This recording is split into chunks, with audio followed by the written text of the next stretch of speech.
Guys, magbigay tayo ng reaksyon tungkol kay Senator Robin Hood Padilla na binabatikos ng netizen ngayon dahil sa mga banat niya sa Senado tungkol sa West Philippine Sea. Pag-usapan natin ito ngayon at panoorin mo ang video na ito hanggang matapos para mas maintindihan natin.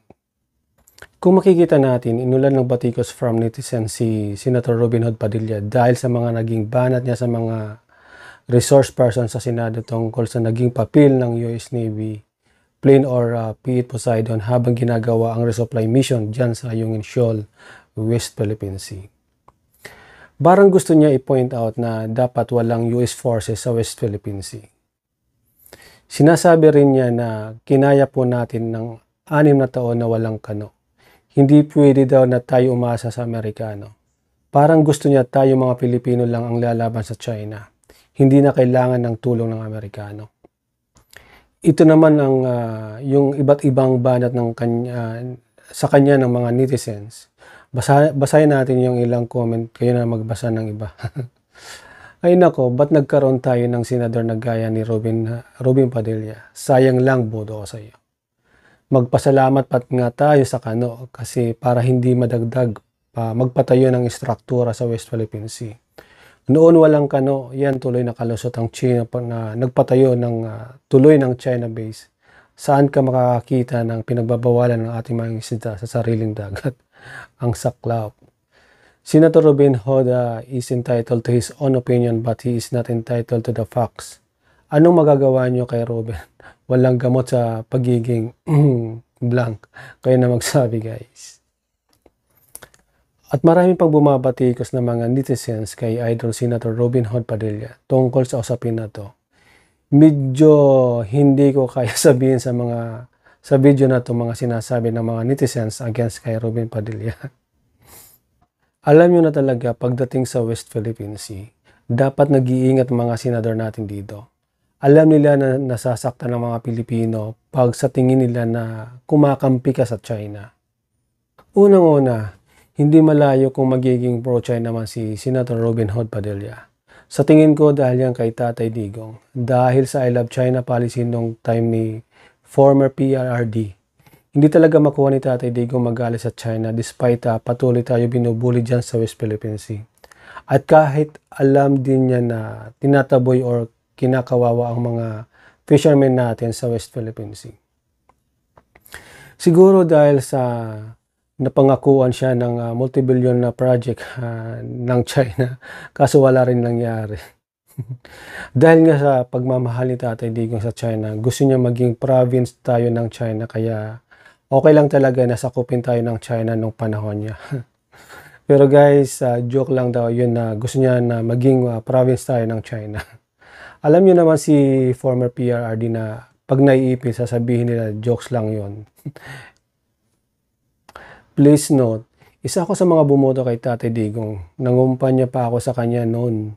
Kung tama pagkakatanda ako, first time ko bumoto ng national election or presidential election. Sabi ko noon, ngayon lang ako nakakita ng leader na matapang, strong talaga, kaya buboto ako. Mas lalo pa ako bumilib sa kanya nung drug war niya na in 6 months mawawala daw niya. At mag-jet-ski daw siya sa West Philippine Sea para harapin ang China at labanan. Although alam ko naman na hindi literally yan ang gagawin niya pero iniisip ko na magiging strong siya dyan sa West Philippine Sea. Kaya niya banggain ang pader or Great Wall ng China kahit anong mangyari. Pero wala nag-I love China siya. Parang tingin ko noon, sinuko niya ang bandera ng Pilipinas sa China. Kaya nga gusto niya na maging province ng ang Pilipinas ng China. Pero jokes lang daw yan, guys. Balik tayo kay Senator Robin Hood Padilla. Gaya ng sabi ko, hindi malayo kung magiging pro-China si Idol Senator Robin Padilla. Dahil siguro yan kay Tatay Digong. Pero gusto ko maging patas ang reaction ko dito. In fairness naman kay Senator Padilla, agree naman ako sa kanya na hindi pwede daw na tayo umasa sa Amerikano. Tama naman yun. Agree naman ako dyan na hindi dapat tayo umasa sa Amerikano. Or sabihin na lang natin na mga allies, kung laban natin dapat tayo ang harap sa kalaban, hindi natin kailangan ng tulong ng allies. Pero guys, Huwag na tayo magplastikan. Sa ngayon, hindi pa natin kaya. Kailangan natin ng tulong ng mga allies natin. Hindi naman baril-barilan ang labanan dito. Sa tingin nyo ba, makikipag face-to-face ang China sa atin? Tapos baril lang gagamitin nila. Ano yun guys? Nagpapatawa lang. Ilan ba ang missile natin? Meron ba tayo long range na missile? Guys, wala pa sa kalingkingan ng China kung anong merong kakayahan tayo. Kaya wag na tayo makipagplastikan dito na kaya natin ngayon ang China. Hindi nga natin alam habang nakikipagpatentero tayo sa Chinese Coast Guard, meron pala sila submarine dyan na nakatutok sa atin. Saan man naka-station ang Chinese Navy dyan sa West Philippine Sea, kaya nila tayo tamaan ng missile nila. Kahit gaano sila kalayo, ang dami nilang long-range missile na pwede gamitin laban sa atin. Tayo guys, kaya ba natin yon? Kaya wag na tayo magtapang-tapangan dito. Hindi pwede tapang lang, dapat tapang, lakas at talino ang kailangan natin. Wala rin tayo katulad ng air defense system na kaya niya tamaan ang mga missile ng China. Kaya rin tayo tamaan ng missile na manggagaling sa mainland ng China. In short, hindi natin kaya ang China ngayon. Kailangan natin ng mga allies na tutulong sa atin whether we like it or not. Huwag na tayo magtapang-tapangan. Gamitin din natin ang utak minsan. Ang pinakamagandang gawin ni Senator Robin Hood Padilla, tulungan niya ang armed forces at saka mga coast guard natin na bigyan ng malaking budget para sa modernization. Pag malakas na tayo, yan pwede na sabihin natin na kaya natin makipaggera o makipagbardagulan sa China. Sa ngayon, please lang, huwag muna tayo makipagplastikan na kaya natin. Sa tingin ko, ang possible lang na pwede maging pro-China dito ng mga senador at ayaw sa mga Amerikano or mga allies ng Pilipinas. Yung kampo ni Tatay Digong, like ni Bongo, Bato at Senador Idol Robin Hood Padilla. Baka nasanay lang si Idol sa mga pelikula niya na kahit gaano karami o kalakas ang kalaban niya, kaya niya patumbahin lahat. Baka iniisip lang yan na parang pelikula lang ang laban natin sa China na kaya niyang pabagsakin mag-isa. Kailangan talaga mag-ingat ang mga senador natin pagdating sa West Philippine Sea. Kung titingnan natin ang survey na sinasabi na 80% of Filipinos gusto strengthen ang alliance to protect West Philippine Sea at saka 17% yung undecided. So 3% lang ang na Filipino ang ayaw.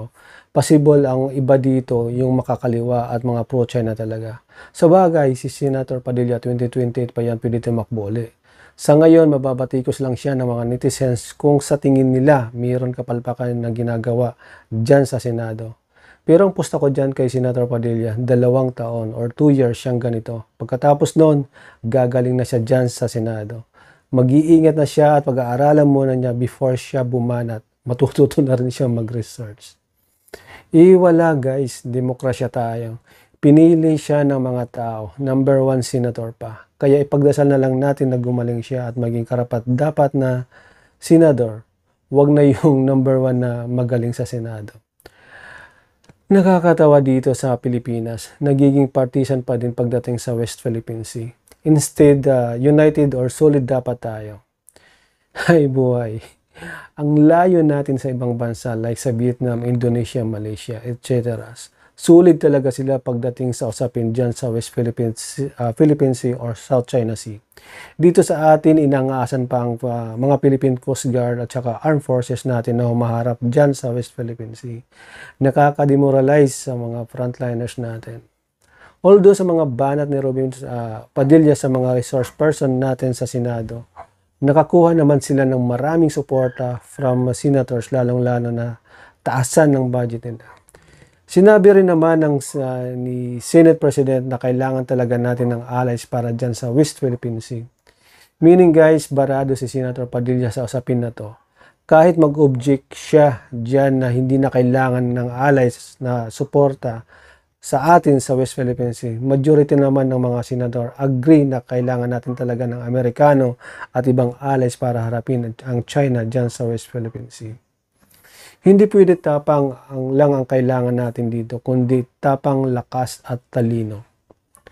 On the other hand, ang isa pang magandang gawin ng government natin, dapat palakasin talaga ang ekonomiya natin. Hindi lang ililipat yung ibang budget ng ibang government agencies papuntang Armed Forces of the Philippines. Palakasin talaga ang ekonomiya natin para lumakas ang revenue ng government at hindi na kailangan mangutang para lang mapunan ang kakulangan ng annual budget ng Pilipinas.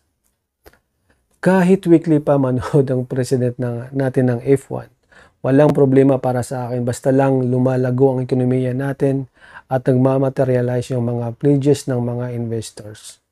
At lalong-lalo na kung bumababa ang mga presyo ng bilihin natin. Palakasin talaga ang ekonomiya ng armed forces natin.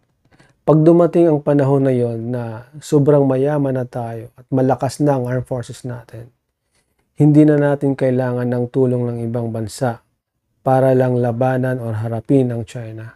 Pero ngayon guys, huwag muna tayo magipagplastikan na kaya natin.